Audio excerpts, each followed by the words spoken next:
Hello, hello, hello. Who doesn't want to understand how our brain works? Who doesn't want to know why we act the way we act or why others act the way they act, behave the way they behave? If you want to know a little bit more about this, please stay tuned because in a moment I will be back with Tim Hash to talk about this. See you.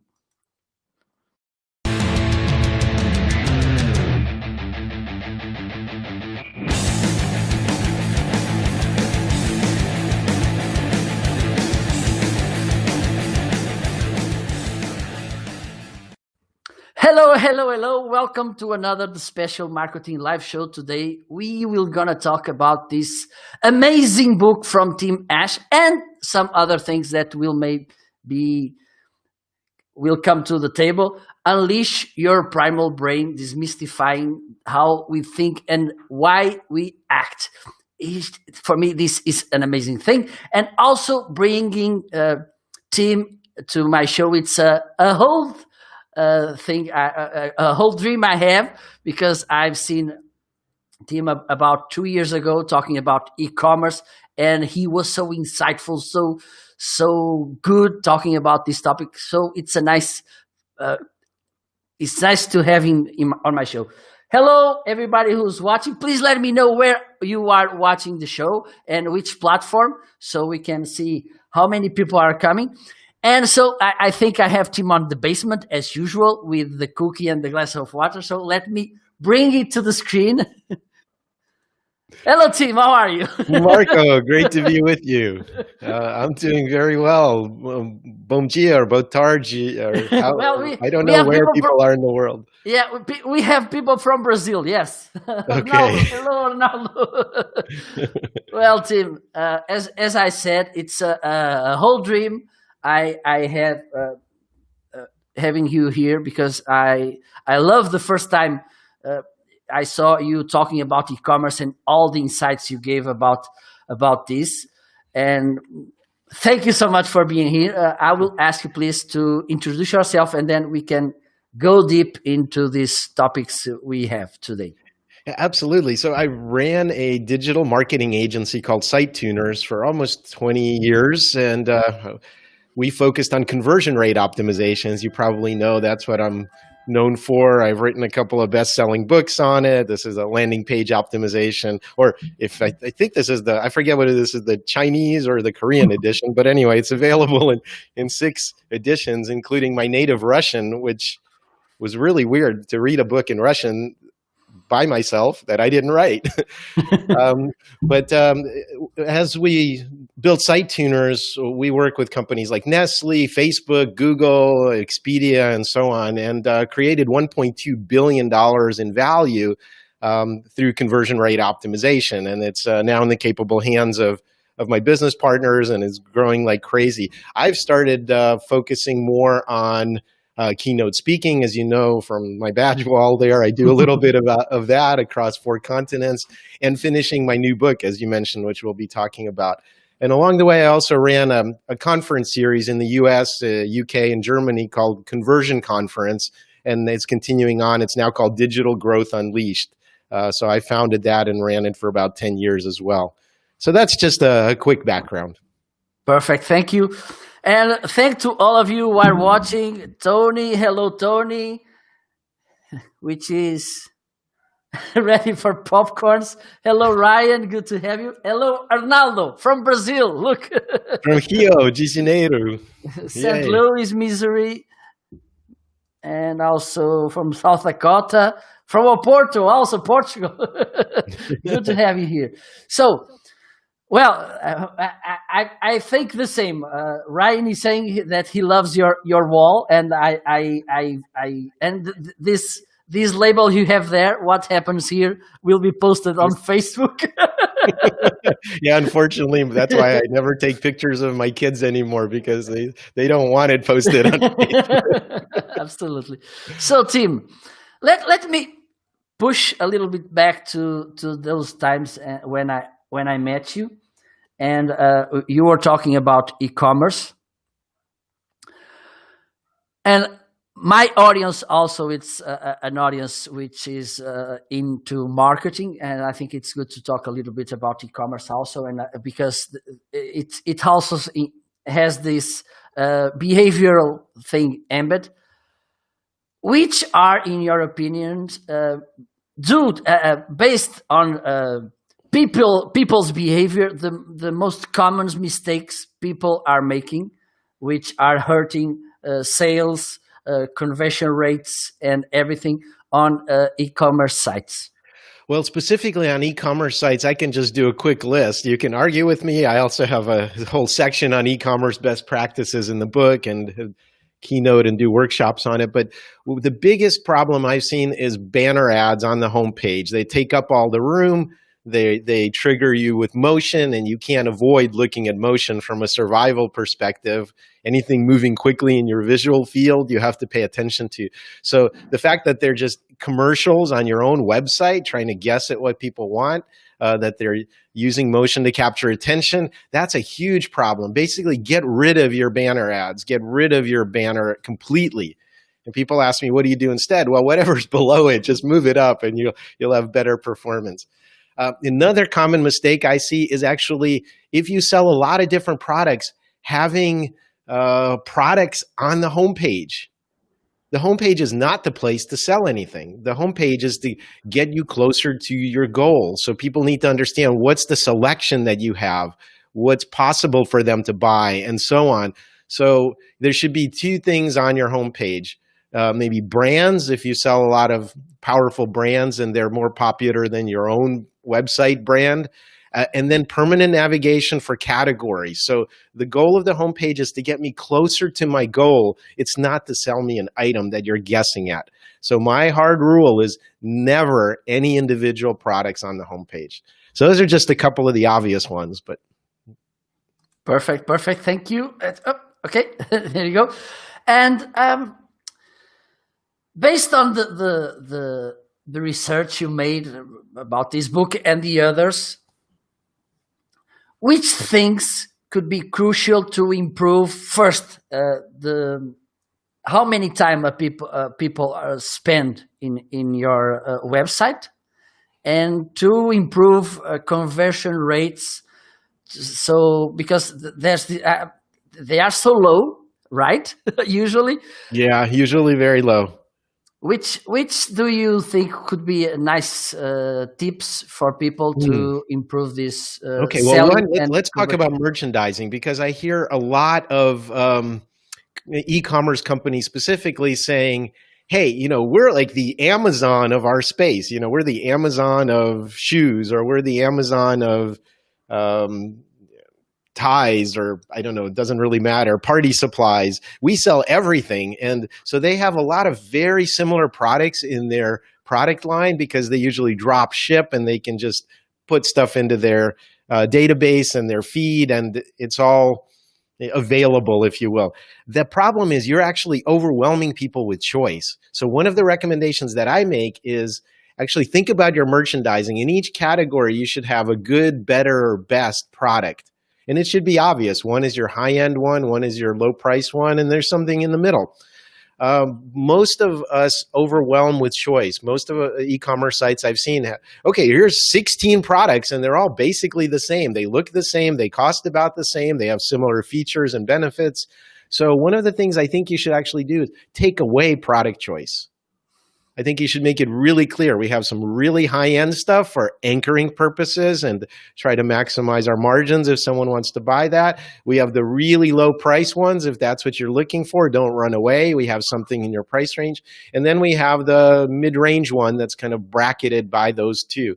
So really thin out your merchandising. Think about why you have something. You should only have something if it's missing, if there's a hole in your product lineup, or if it's a high margin product, say that you private label and sell yourself or something like that. Absolutely. Perfect. Because I don't know if you already read the book from Harry Schwartz, The Paradox of Choice. Of course. Yeah. And that's he talks about these two logics, which for me makes make all the sense, which is first, what should I pick? It's amazing because you have so many choices, so many options, so many different colors, sizes, and everything. And then you make the purchase, you buy, and you get terrified and with the question, did I bought the right thing? Yes, buyer's regret. Yeah, so absolutely. So again, how you package up your choice. If you really do have a complicated type of product that has a lot of different features or possible combinations of features to select it, what you should do is you should develop a wizard to guide people towards the solution. So you ask them a series of simple questions. Wizards aren't anything fancy. It's a series of light box popovers in which you give them mutually exclusive 2 to 4-way choices. And so if I came into your store and you're thinking, and I'm thinking of buying a baby stroller, for example, and you're an expert on that, then you say, oh, hey, welcome. Can I ask you a few questions? Yeah. How old is your kid? Do you have more than one kid that needs to be in the stroller? What activities do you like? Do you jog and go off the roads, or is it only on, paved places, and so on? And you could ask me 3 or 4 simple questions and then say, hey, here's some strollers I recommend. So even a complicated decision can be encoded inside of a wizard. So your own product knowledge is what needs to come out. So if you have complex product selection, create a wizard for that category, and then you'll see your sales skyrocket. I guarantee it. It's a little extra work, but what you're essentially doing is taking your expert knowledge of your product line and making it into something that is digestible for me. Instead of saying, I'm going to throw up all over you, and you pick 2 out of these 500 different products. Absolutely, absolutely. And let me talk about something that it's also important, which are, by the way, objective and subjective reasons to buy something. And these, how do I say it? These product tables, we see, okay, with only characteristics and so few benefits, if they have, because some of them don't have. And the situation is, Tim, usually we buy things because we fall in love with them. Even though we tend to say, oh, I'm irrational. Yes. Oh, my God. Yes. Oh, I'm emotional. No. I don't let emotions rule my world. No, not at all. But the fact I'm logical. I'm Mr. Spock. Yeah, absolutely. It's not. And we are emotional most of the time. All of the time. We can talk about that in a minute. Absolutely. And the point is, okay, I have this e-commerce, and I have to talk to both sides of the brain, because one message should go to your brain to sell you, and the other one should go to your brain to justify to your husband or wife, to your friends, why did you buy that? Actually, I don't think you need the second part. You just need the emotional part. There's a common misconception, and I talk about it in the book, is the logical part, the conscious part of the mind actually doesn't decide at all. Decisions are based on survival. And from an evolutionary standpoint, if we experience something in the past that got us a better chance of surviving, then we have an affinity for that. We like it. If it's something that we had a bad experience with that decreased our chances of survival, we have an aversion to it and we try to run away from it. So when you have infinitely many choices, as you do in every instant of your life, emotions help you to narrow the choices and to pick one as a course of action. So there have been studies of the brain where people have had various kinds of brain damage. You literally cannot make a decision without emotion being involved. All the conscious mind does is provide you with options. Emotions decide every time. Absolutely. There's this book about from Damasio, the Portuguese doctor. Yes, that's and right. He has the one is the mistake of Descartes or something. I don't know the right. Yeah, Descartes' error. That's right. Yes, that's one of the books that I reread for mine. And I hate to say it. I know you have local Portuguese affinity for him, but unfortunately, it's a very dense book, very difficult to understand. It was a lot of work to reread that one, so I don't recommend it. But he is right that the basic premise that Descartes said back in the 1700s, I think, therefore I exist. And we're all his philosophical grandchildren. But that's actually a lie. The rational mind is not in charge. Absolutely, absolutely. And I don't know. I don't know if you know. Maybe you know this. I don't know if he's a psychologist. Dan Gilbert. Not familiar, no. Yeah, he's also an amazing guy, and he has these TED talks. Oh, so you're rational? Yes, I am. And so let me ask you something. Do you cry when you see a movie or you get upset or something? Yes, I do. But you know that's not true. Yeah, the movie's not real. Yeah. No, that's interesting because stories are a very sneaky way to get in our heads. We think we're individuals. The fact that is that we're very cultural creatures. In fact, we evolved for culture. And that means that we automatically copy and imitate those around us in our cultural tribe. And we're not original. There's this big back door into our brains through storytelling, and we take on the values and information and cultural package about our tribe. So even the notion that you're an original and that you're an individual is actually put into your head in Western society because we tend to think more individually. In fact, most Eastern societies are much closer to how we really work. We're very communal. And we're very influenced by example of others and copy them and so on. And if somebody doesn't follow the rules of our cultural tribe, they're actually punished through a series of escalating consequences. You might be shunned, you might be gossiped about, you might lose economic opportunities or mates, you might be exiled, you might even be killed if you don't follow the rules of your tribe. So there's kind of a automatic enforcement. So we live in a world where we assume it's governed by social rules, even if we don't know them, and that the larger community is going to enforce those rules. Absolutely. Well, good you talk about this because I'm going to ask you about the biggest fear we have as humans, which is public speaking. Public speaking? That's not one of my fears. Yeah, mine neither. But I think most of the surveys people do, it comes in the top three in I think all of them, and this relates to a survival instinct, a survival thing we developed some years ago, I think, which is funny because, as you said, and it's really important. Storytelling and the importance of stories to get the communication flowing and everything. But in the flip side, we see this situation because for you to tell a story, one of the things sometimes you have to do is to talk to a public, and you have this fear. Yeah, well, the fear is of being judged or of saying something that's going to change our place in the tribe, influence how people perceive us and so on. So that's the real fear. It's not about the public speaking. It's about the social consequences of saying what we're going to say. And especially on a large stage in front of more people.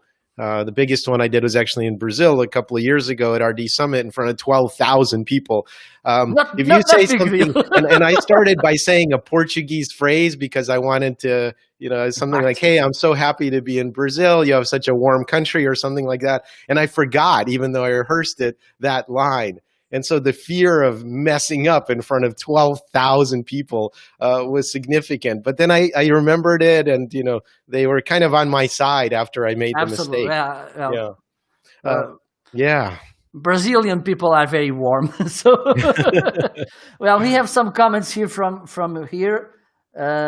Tony is saying storytelling is a very unique skill. Can you tell a little bit more about why does storytelling is so sticky? Yes. So I actually have a whole chapter in the book called "Let Me Tell You a Story," and it's about the evolutionary purpose of storytelling. So it's important to understand why it evolved. There are two main reasons for storytelling. The first one is simulation. So there's this. If some of you may be familiar with a movie called Sophie's Choice, had Meryl Streep in it, and she's in a World War II Nazi concentration camp, and basically has to make the choice of which of her children is going to live and which one won't. Now that's, I hope, a choice that none of us have to make, especially if you're a parent, but by watching that movie, you get to experience that without the negative consequences. It's the same reason that we dream during REM sleep. What actually happens is we're simulating negative things. The bear is running after you and is going to kill you, right? And your body is actually paralyzed during REM sleep, so voluntary muscles, so you can't literally run off the cliff or run into a wall while you're sleeping. So basically, it's to simulate things. And storytelling is a way to, for me to share my experience so that you can have the benefit of it without the pain of having to go through the experience yourself. The other function of storytelling is to reinforce cultural values and norms so that you have stronger tribal cohesion. And in this sense, what we've known is that people that are listening to a story, they synchronize with the person telling the story. Literally, the same parts of the brain light up. And this could be even if the story is told in a different language than translated for you, that you get basically the meaning of the story, and it activates the same parts of the brain as the person telling it. But a very important limitation on that is we have to be talking to someone that understands our culture. I'll give you a specific example. So you're next to Spain, so one of the examples I use in the book is about bullfighting. So here's an objective story. The matador stepped out of the way of the charging bull and moved his cape, and then he plunged his sword between the bull's shoulder blades as it passed by and instantly struck it in the heart and killed it. So if you're in Spain and you love the tradition of bullfighting, you're thinking this is about courage, about being a trained professional and a warrior, a man overcoming stronger raw nature. It's a heroic story to you. And then there's people from PETA, people for the ethical treatment of animals, that think, okay, this is animal torture. They hear that same story and they say, hey, these people are paying to watch this sadistic ritual of murdering animals. So you see how the same objective story based on your cultural tribe has a very different meaning. Absolutely. Well, by the way, we also have this tradition on bullfighting. I'm not. I don't like it. I'm honest. But even though it's a little different, because we don't have the tradition of the matador. Okay, we don't kill the bulls usually. You just run away from the bulls. Well, by the way, not really, because we have this number on the bullfight, which is pega de caras, when some guys are facing the bull without anything, just the bare body. Wow! And there's one who grabs the head of the bull.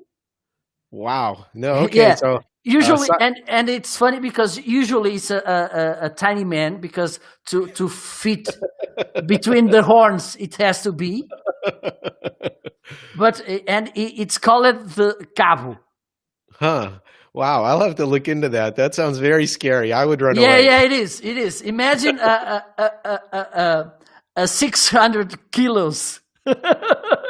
Yeah, running at you. Yeah, running at you, black. It's something very scary. Well, let's take another look to the comments. I have given many public speeches, and I still get quite nervous before the speech. Well, Ryan, there's nothing wrong with that. In fact, I'd say when you stop getting nervous, that's the time to rethink of what you're doing, because I get nervous before every speech, and that's natural. That's kind of like our body preparing for battle, again, because of the high survival consequences of public speaking. I remember when I was on the fencing team in college, I used to saber fence with swords.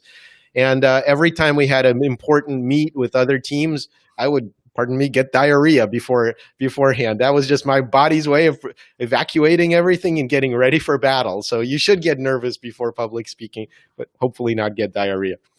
Well, but you made me think about a nice question. Let me think, Tony, emotional buy-in. Perfect. Yes, it is. Yes, you just can't say what you want to think of your audience. Yes, absolutely. Absolutely, yeah. That's it. So that as marketers, I think the very first place we need to start is by figuring out a very narrow niche. I've also heard, we can sell our stuff to everyone. Really? All 8 billion people on the planet are your customers? I don't believe it. It's actually, there's a lot of value in focus. So you have to understand who you're trying to sell to and the cultural tribe. And then spend time with them to understand their values. And only then can you figure out the messaging and what kinds of stories to tell them that reinforce those values and lock in their allegiance to you and make them more loyal to you. So that's the order. Pick an audience, understand the audience, and then craft your messages. That's Absolutely. the only way to be effective. Absolutely. Well, Tony reinforced the idea here. Values, norms are spot on. And he says that he ran away from the bull. Yeah, I agree. I think I'll do the same. Tim, let me ask you this, because one of the things, I think it's because of the amygdala, which is, I think we are the only animal which has the amygdala. Nope. Many animals have the amygdala. Yeah, but I think this feature, we see the feature.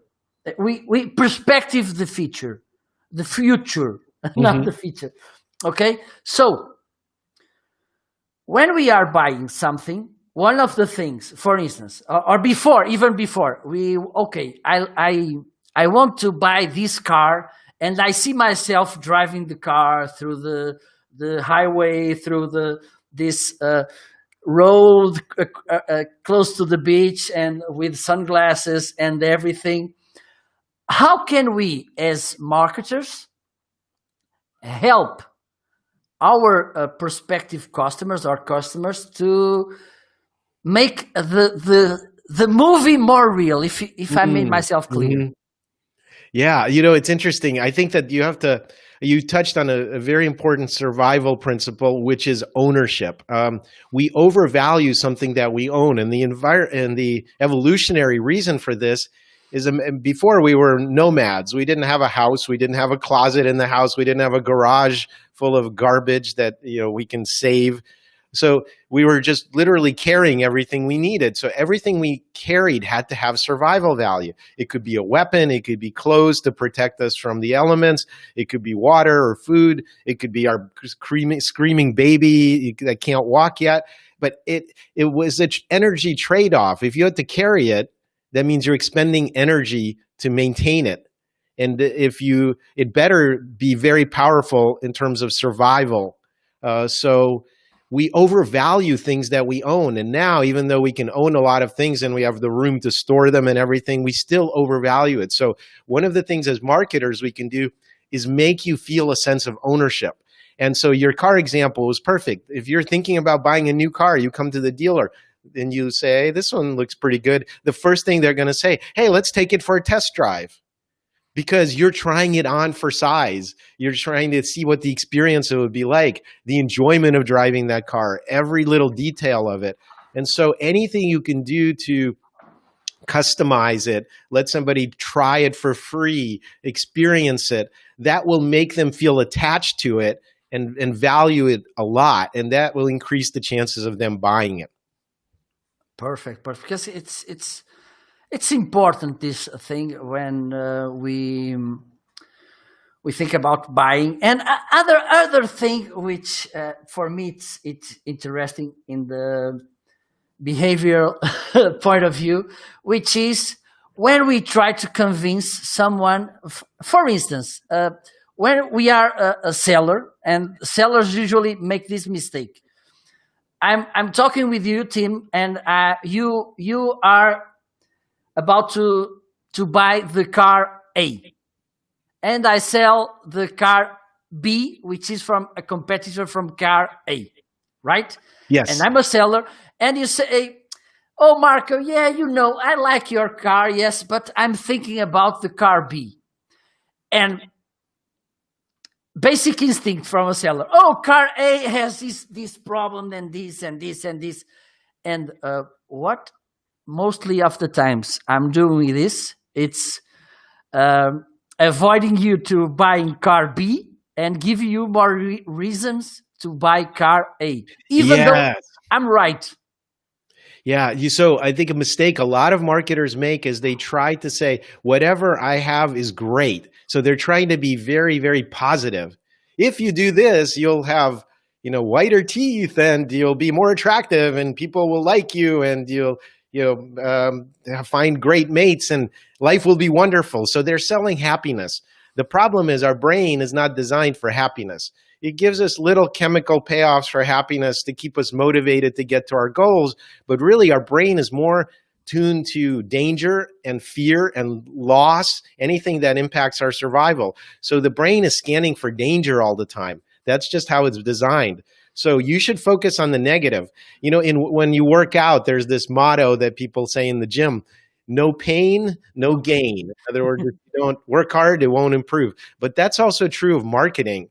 If there's no pain, then I don't value the getting rid of that pain. So the first thing we have to do as marketers is to create pain.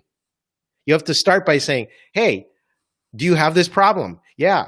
"And how bad is it?" "Oh, by the way, did you think about all of these implications of that problem? It's a lot worse than you think." Basically, you have to do something about it to make this pain go away, because otherwise our brain is just going to conserve energy and do nothing. That's the default. This is what we call the status quo bias.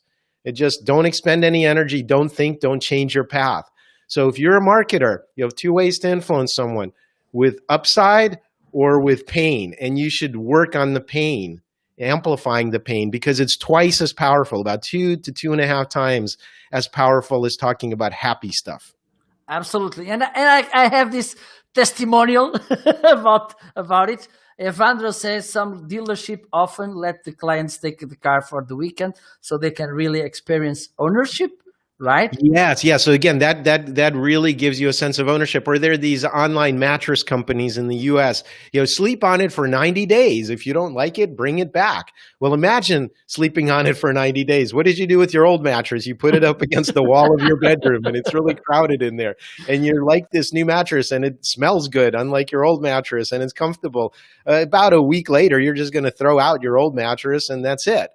So longer trials, longer experiences of ownership are actually a good way to lock in that loyalty and have someone buy. Absolutely. Well, about these negative impacts we have, I have this story. It's a real story. I had an experience. It was about 6 years ago or something. I had to buy a new laptop. Okay. And then I was seeing a kind of catalog or something from a store, and they have this computer with a 200 euros discount. And I say, "Oh, great deal for me."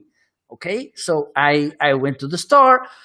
Well, some issues appeared, but finally I bought the PC with a discount. Okay. Mm-hmm. The problem was that I had a 15 inches bag, and this was a 15.6 inch computer. So It didn't fit in your bag. I had to buy a new bag. Okay, I went to other store and I saw this bag. Okay, I like it. Let me buy it. And this, I think it was 29 euros the bag. It was good. And I think it was about 2 weeks after, 1 month after, I went to the same store just to take a look, and I saw the same bag with a 10 euros discount. And I felt so bad but so bad. But then I stopped and I say, "Hey, wait. So you saved 200 euros Yes, on on the the computer, computer. and Yeah. you unsave Unsaved 10 euros. 10. Yeah, so this is a very important point also that we don't make emotionally or sorry, economically objective decisions. If I say to you, you know, you can save 10% on buying the car versus half price on buying the warranty for the car, they're proportions, yes, and 50% is higher than 10%, but they're proportions of different things, and we always compare things to the context around it. So that's why anchoring is very important. If I set a really, really high price, you should always have a reference point in the lobby of your experience before you ask me to make the decision that's very high price, and then that makes anything that comes after it seem less expensive. So if people ask me about my digital marketing consulting services, I say, well, it's a real bargain. I mean, I charge well under $1 million, and we all have a good laugh, but I'm serious because I put that $1 million number in their head. So when I only charge them $100,000, it seems like a bargain. So anchoring is very important. We only compare to not objectively, not if we could shop everywhere online and find the cheapest price. We don't have time to do that kind of stuff. We just make a local decision. And in that local decision, you should have expensive stuff to influence me. Absolutely. Well, Diogo talks about, puts a nice topic also in the conversation. Booking.com does a really well using fear of missing out, which is something, yes, scarcity and social proof. Mm-hmm. Your thoughts on this, Tim? Please? Yeah, again, from an evolutionary standpoint, because in my book, I kind of say everything that we do is based on how we evolved and why our brains evolved. So fear of missing out. Well, let's take again the example of our great grandfather who was walking around in East Africa and he finds this sharp rock. Okay, and you can use it to skin animals or to cut his food, and it might be useful. But now I have to decide: do I carry that rock with me? Maybe I go down the street, the road, down 10 minutes away, and there's a whole field of these sharp rocks, and I didn't need to carry it. Or maybe I'm going to go into the desert and there are no other sharp rocks around forever. And so I'm going to need that tool. And so these decisions, again, had strong survival implications. And so fear of missing out is, will this resource be scarce in the future or will it be commonly available? So, and if I'm in the desert and I see a tiny little small green plant and I'm thirsty, I'm going to look for that as a source of water and I'll pay attention to that. If, on the other hand, I live next to a river and I can just drink water anytime I want to, the availability of water isn't even going to get my attention because it's so commonly available in the environment. So we look for signs like scarcity or missing out on resources because, again, they have survival value. And that's why only 3 left, or you have only 10 minutes to act, and then this offer goes away. You've seen all that on TV infomercials. That's why it works. Because we don't know if we'll ever see the opportunity again. Yeah, so, and even though we don't need it right now, who knows if I will need it tomorrow? That's right. And we always have the room in the closet or the garage to store all of this crap so we can buy it. So does this be a good reason to use, for instance, remarketing? Well, remarketing is basically, I see it as an amplifier on the marketing dollars you spent. Someone already came to your site, and I look at remarketing as more of a reminder to keep you in their mind. So if I was on your website and I was shopping for something and then I left your website, a half hour later, I'm not thinking about it anymore. I have other survival goals that I'm paying attention to. So if I see an advertisement for your same product, it just makes me think about it again. So it's not so much about the fear of missing out. It's about reactivating that goal and making me focus on that goal-seeking behavior again. Okay, perfect. I have something I have lots of things to ask you, but this one on the marketing perspective, it's also very important, which is comparing. Uh, Yes. we go to we want to buy a TV set, okay, and what we compare? We compare image quality. We have this one which has an amazing sharp image, which costs 2,000 euros, but on the very next side, we have this with 3,000, but it has a little bit sharper image, and we say, "Oh my God, that one has the image! Oh my God!" And how could this compare? Because we are Yeah. comparing So all the again, time. we're comparing to local choices. So it's really important about the context of the choice. So there's some key things here. One is we can only consider 3 or 4 items at a time in short-term memory.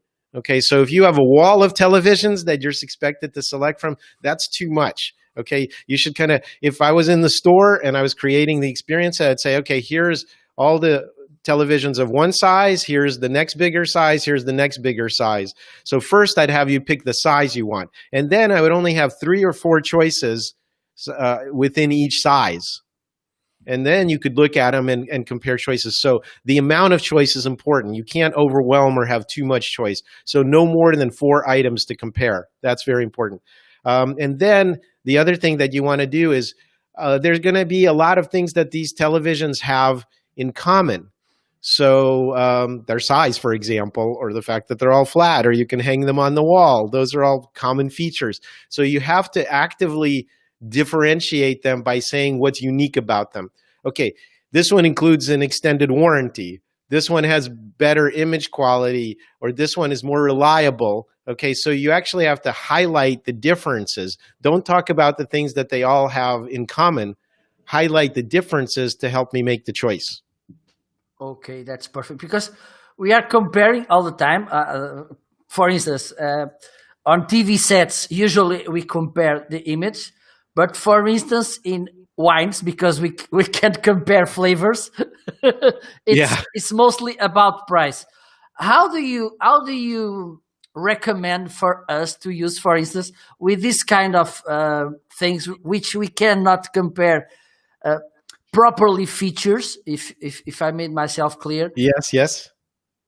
how can we as marketers make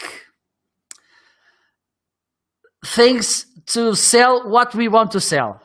If I made Okay. myself Well, clear. so you have a great thing, which is like the bottle of wine. You can't open it, you can't experience it until after you buy it. It doesn't have any objective features. So this is where social proof comes in and becomes even more important. So all of the wine spectator or the rating guides, or it won a gold medal in some competition, that's when that becomes important. Or it's the bestseller, or just the opposite. It's limited edition and there's only 500 bottles of this ever made, the scarcity. Yeah. So we use other criteria. And we also look to our social circle. So what are our friends drinking? And so again, it's important to have the context for the decision and to anchor it properly. So when you go to a business dinner before COVID, when we could all go out to dinner, and you look at the wine list, and there's that Chateaubriand, whatever, some kind of really good French wine, and it's 500 euro. Okay, well, you're not going to buy that, but that's why they put it at the top of the list. It's expensive. Then the next one is 70 euro, and the next one is 25 euro. You don't want to be the cheapskate, so you're not going to buy the 25 euro one. You're going to impress your business guests, so you buy the 70 euro one. And that's the one they wanted you to buy. They don't expect you to buy the 500 euro bottle. That's there to just calibrate you and to anchor the price point with something much more expensive. It's like Apple had a gold Apple iWatch for a while, literally gold, and it cost $10,000. No, and they only sold a few thousand of them. I mean, and this is for $1 billion product, the iWatch. They didn't expect any idiot to actually buy that gold watch, although a few thousand did. Yeah, absolutely. They were just trying to say that compared to that 10,000, the $999 regular iWatch is cheap. So it's really, really important to do that. And as a result, when the iWatch launched, they sold more revenue in the iWatch than the whole Swiss watchmaking industry combined. Oh my God. Anchoring is very important. Well, absolutely, because that's how it works. We see mostly on winery. It's a good example when you put that so expensive item, and then some of them more cheaper. So Yes. This is an important point. A lot of us, if we have three different products, say we have the bronze, silver, and gold, and that's the order that we put them into, the increasing price order. That's the wrong thing to do. You should always do decreasing price order. Start with your most expensive and then go down in price from there. yeah, absolutely. Because again, the most expensive, the first thing we see is what we anchor on. If I say, okay, here's a €1 item. Okay, here's a €2 item. Now it's more financial pain for me. Now I have to justify spending the extra money or losing that financial resource. But if you say €100 and then €1, it seems really inexpensive. Absolutely. So you think we should apply the same principle, for instance, because when you mostly on digital product services, we see this table of prices, and usually it's go to from the cheapest to the highest. It's always wrong. It's always backwards. Okay. It should be from the highest to the lowest every time. Okay, that's and usually usually the best option, it's on the middle. Well, yes, you get to define the best option. And what I'm saying is, if you really want me to buy your expensive product, the one that is most popular and makes you the most margin, you should make another product that's even more exclusive, that costs 2 times as much or 5 times as much.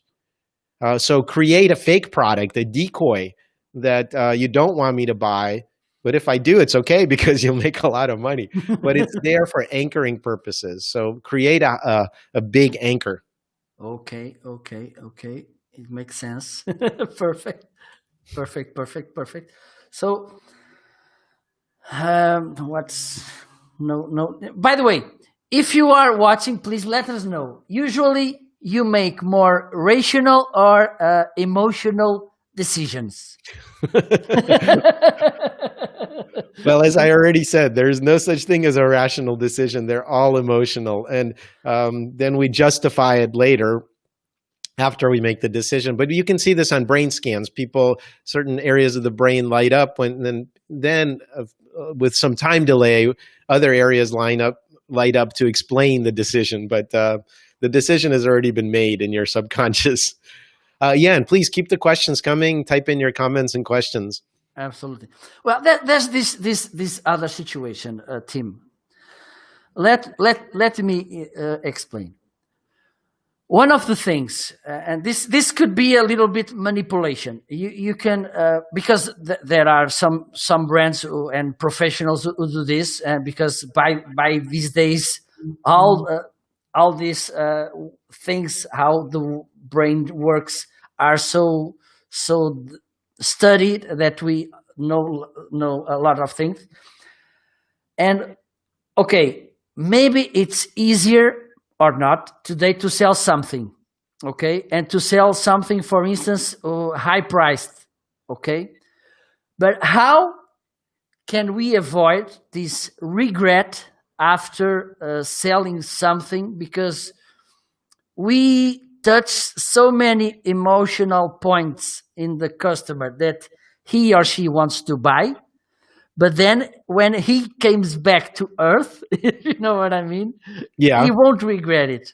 Well, I don't think that you can get rid of buyer's remorse or regret, because I think that, again, our brain is going to say, okay, that was good, but what's my current environment? Like you said, when you went to buy that computer bag and you found it was discounted, then you felt bad for buying it at full price. That's never going to go away. So I think that you can't design something for avoiding regret. So I don't think that should be a goal of sales or marketing. Well, maybe to think about service, because I think you can share your thoughts on this, because there's one thing yesterday, for instance, I've talked to a friend about this situation. I think there's a huge amount of professionals on marketing field which talk mostly in a perspective of getting new customers, because we see Mm. talking about SEO, about Yeah, about driving traffic and yeah. customer acquisition, return on ad spend. Yeah, a lot of activities are focused on the front of the funnel. Yeah, absolutely.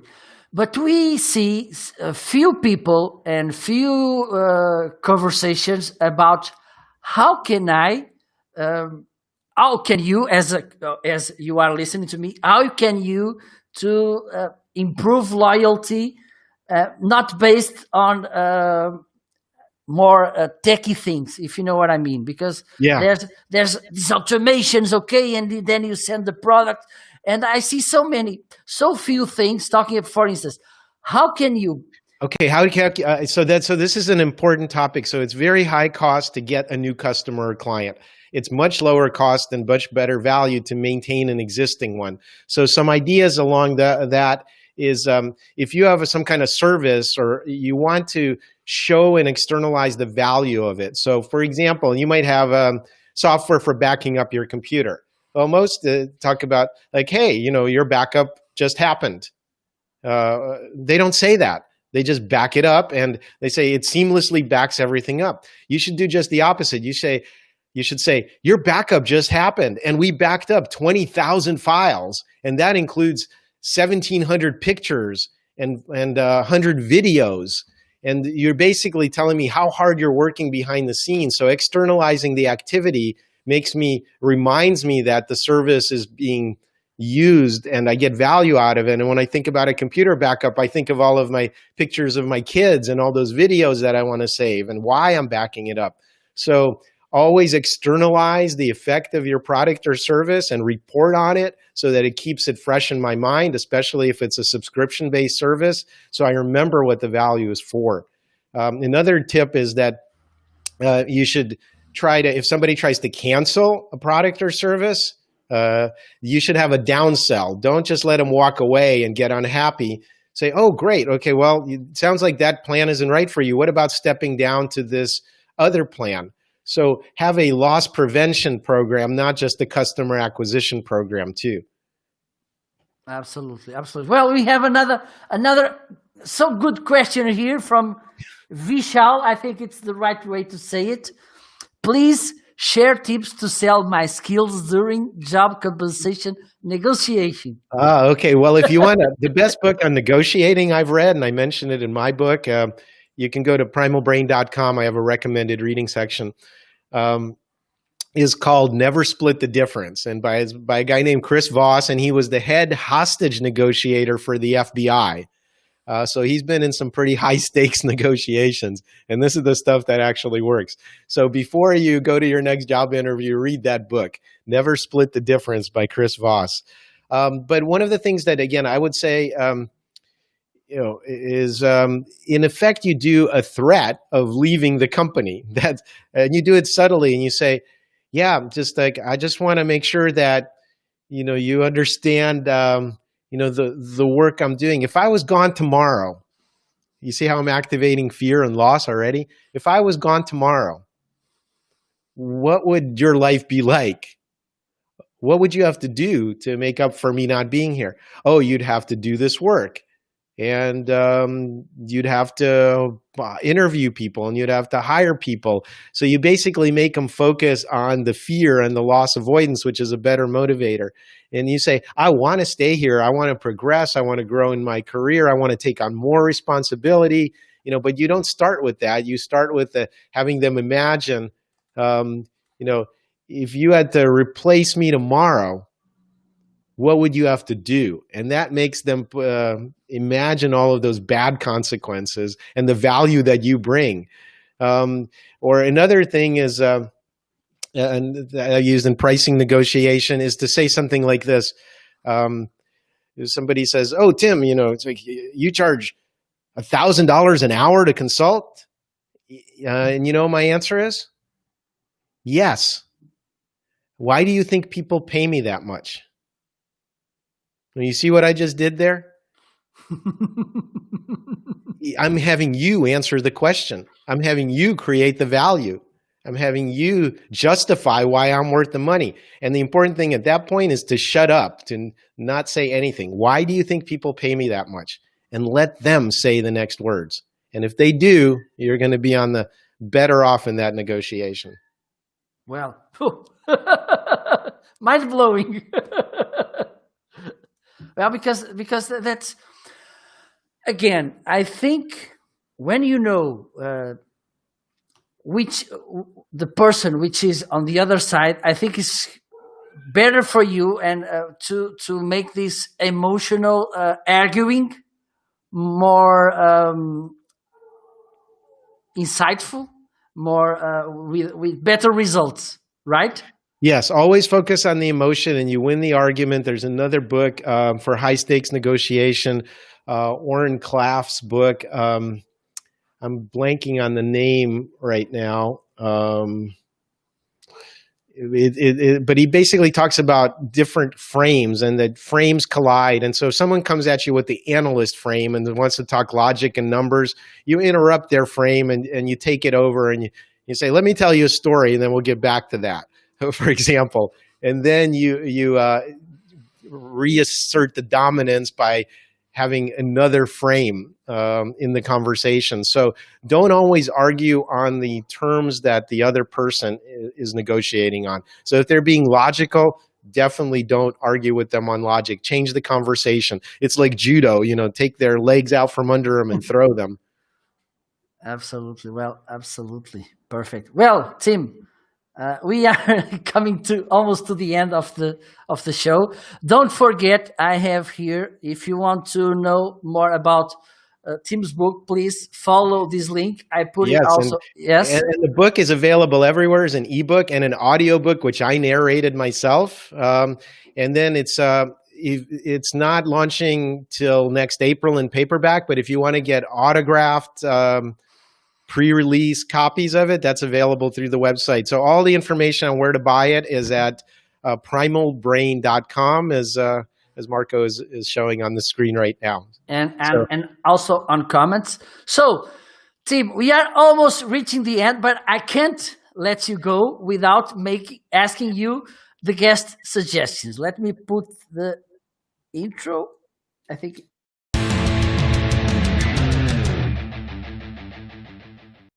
There you go. So, as usual, Tim, I ask my guests to leave some suggestions, which are a professional, a kind of shout out, a book, a tool, a habit, a movie, and a TV show. Wow, that's a lot. Okay, so give them to me one at a time. Okay, no problem. A shout out, a professional.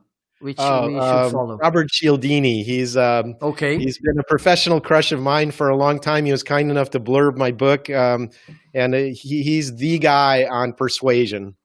Absolutely, it's very good. A book. Book. I'm sorry, I have to plug my own book, but also not just because I wrote it, but because it's a really good book. This helps you in business, in relationships, in personal development. It's basically the operating system for our brain and why we evolved to act the way that we do. So pick up a copy, primalbrain.com. Perfect. A habit. A habit, get enough sleep, 7 to 9 hours of sleep, non-negotiable for me. I don't care if my teenage kids stay up. I'm going to bed at 10 o'clock because my body wakes me up at 6. Oh, perfect. Perfect. So 2 habits you told: sleep and get up soon. Well, I don't get up early, but intentionally, I get up early because my body just wakes me up. Okay, perfect. A tool. I really love this plugin for web browsers called Crystal. Crystal Knows is the website.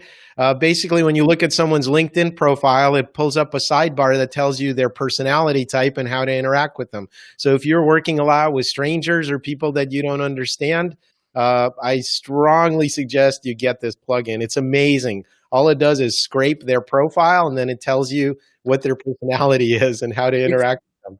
It's a kind of Chrome extension? Yeah. Okay, I will take a look. It works with Gmail as well, but I use it primarily as a sidebar on my LinkedIn because I interact with a lot of people. Oh, perfect. A movie. A movie. I love Saving Private Ryan. I like a lot Oh, of heroic movies and overcoming adversity. That one was really well made. perfect. Yeah, yeah. It was an amazing movie. Yes, and a TV show. TV show. I'm afraid that if the reality of the world isn't bad enough for you, on Hulu, there's a great show called The Handmaid's Tale, and I'm still Okay. waiting for the next season to come out. It's about this dystopian future, which is looking much more like our current reality. That's all I'm going to say. Perfect. Well, Tim, it was amazing. I think this Philip is saying he tells the personality. Oh my Yes, it's amazing. So the plugin is called Crystal. The website is crystalknows, KNOWS.com. Okay, perfect. I think this comment from Philip, it's good to wrap up all the show. Oh my God, it's showing really good tips. It's just one after the other. I have to rewatch it. Thank Thank you you, so much. Felipe. I appreciate it. Thank you so much, team. Thank you so much to all of you who were watching this show and commenting. If you are watching the replay, please don't be shy. If you have something to ask, if you have something to ask or comment, please drop it on comments. Tag Tim so he can know that you are asking something. Let me put again on screen the link for you to find more information about Tim's book. I think on your personal website you have the other books, right, Tim?